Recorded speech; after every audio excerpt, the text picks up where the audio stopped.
حضرت صاحب ایک بڑی ایمان افروز میں آپ کو بات سناؤں. ایک دن میں ایسے بیٹھا سوچ رہا تھا کہ نماز کے اندر بھی تو درود پاک پڑھا جاتا ہے، اور پھر جب دعا مانگتے ہیں دعا کے اول آخر بھی درود پاک پڑھا جاتا ہے.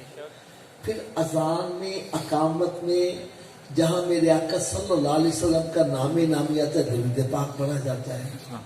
حضرت صاحب میری طبیعت اتنا خوش ہوئی، میں نے دیکھا جو 5 نمازیں باقاعدگی سے پڑھتا ہے وہ 50 مرتبہ درود پاک خود ہی پڑھ لیتا ہے. اس سے پتہ چلا جہاں 5 نمازیں ادا کرنے والے کو اور انعام و اکرام سے نوازا جائے گا، وہاں ایک انعام یہ بھی ملے گا کہ میرے آقا صلی اللہ علیہ وسلم کے ساتھ مصافحہ کرنے کی سعادت بھی حاصل کر لے گا. اور ایک یہ بھی بات ذہن میں رکھو، آج اگر کوئی کسی صدر سے مصافحہ کر لے، وہ تصویر بنوا کر اپنے گھر میں رکھتا ہے، جو بھی ہے کہتا ہے دیکھو صدر نے میرے ساتھ مصافحہ کیا، دیکھو صدر نے میرے ساتھ مصافحہ کیا. میں نے کہا جو صدر سے مصافحہ کرے وہ بڑی شان والا، اور جو امام الانبیاء کے ساتھ مصافحہ کرے وہ کتنی شان والا ہوگا. الحمدللہ اپنا عقیدہ ہے میرے آقا صلی اللہ علیہ وسلم جس کے ساتھ مصافحہ فرمائیں گے وہ جنتی ہو جائے گا. کیا ہو جائے گا؟ جنتی. اگر کوئی دلیل پوچھے تو میں دلیل بھی عرض کر دوں. حضرت انس رضی اللہ تعالیٰ عنہ، ان کے پاس ایک کپڑے کا دسترخوان تھا، جب میلا ہو جاتا تو دھوتے نہیں تھے بلکہ آگ میں ڈال دیتے، میل جل جاتی، صاف شفاف دسترخوان باہر آ جاتا.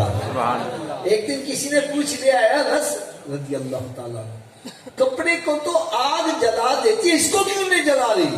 وہ کہنے لگے سچی بات ہے، کپڑے کو آگ جلا دیتی ہے، لیکن جس کپڑے کو نسبت میرے آقا کے ساتھ ہو جائے اس کو نہیں جلاتی. کہنے لگے پیارے آقا صلی اللہ علیہ وسلم نے اسی دسترخوان پر کھانا تناول فرمایا اور اس کے بعد اپنے دست اقدس کو اس کے ساتھ مس کر دیا. بس اس دن کے بعد جب بھی یہ میلا ہو جاتا ہے میں آگ میں ڈال دیتا ہوں، میل تو جل جاتی ہے، کپڑا اونچی بولو ذرا، کپڑا نہیں جلتا. حضرت صاحب میں ایک اشارہ کرنے لگا ہوں، پتہ نہیں کس کے دل پر چوٹ کر جائے.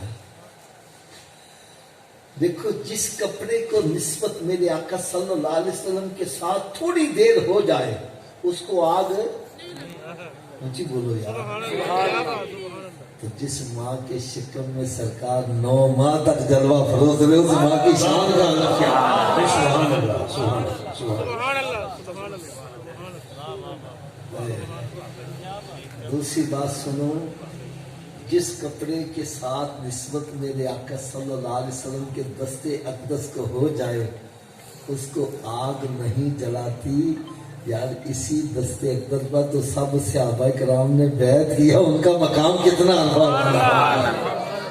اس لیے ہمارا عقیدہ ہر صحابی نبی جنتی، ہر صحابی نبی جنتی. اللہ تبارک و تعالی ہم سب کو صحابہ کرام کا اور اہل بیت اطہار کا ادب و احترام کرنے کی توفیق عطا فرمائے.